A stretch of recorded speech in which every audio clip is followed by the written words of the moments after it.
अहम खबर आपको देंगे। इस्लामाबाद हाई कोर्ट ने कानूनी कार्रवाई के बगैर गिरफ्तारी को अगवा करार दे दिया है। जस्टिस मोहसिन अख्तर कियानी ने 16 सफ़ात पर मुश्तमिल तहरीरी फैसला जारी कर दिया है। मजीद जानते हैं डॉन न्यूज़ के नुमाइंदे ताहिर नसीर से। ताहिर, इस केस में अदालत की जानिब से क्या रिमार्क सामने आए हैं? जी देखिए, पुलिस के इख्तियारात से तजावत के इक़दाम पर इस्लामाबाद हाई कोर्ट ने बड़ा हुक्म जारी कर दिया है। पुलिस की गैर कानूनी प्रोसेस गिरफ्तारी को इस्लामाबाद हाई कोर्ट ने अगवा करार दे दिया है। DIG की रिपोर्ट के मुताबिक शोकाज नोटिस मुलविस पुलिस एहलकारों को जारी किए जा चुके हैं। फैसले में कहा गया कि प्रोसेस का गलत इस्तेमाल और इंसाफ के साथ खिलवाड़ हो तो तयशुदा असूल है कि कार्रवाई कलअदम होगी।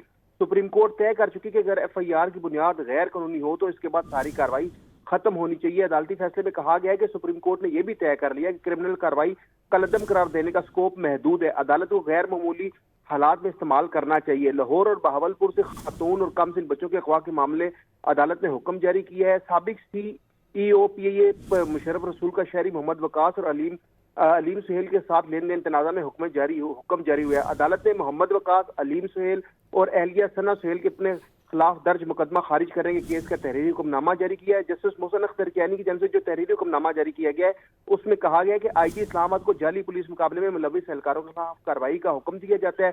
मुबैना जाली पुलिस मुकाबले के मुर्तकिब एहलकारों को 1-1 लाख रुपए जुर्माने का हुक्म दिया जाता है।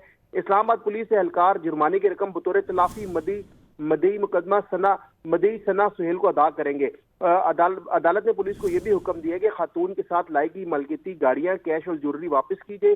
लाहौर पुलिस खातून और बच्चों के अगवा के केस में मुलजमान के खिलाफ मेरिट पर तहकीकात करे। अदालत ने यह भी हुक्म दिया है कि IG इस्लामाबाद फैसले पर अमल दरामद करके 30 रोज में रिपोर्ट अदालत में पेश करेंगी। बहुत शुक्रिया ताहिर नसीर आपका।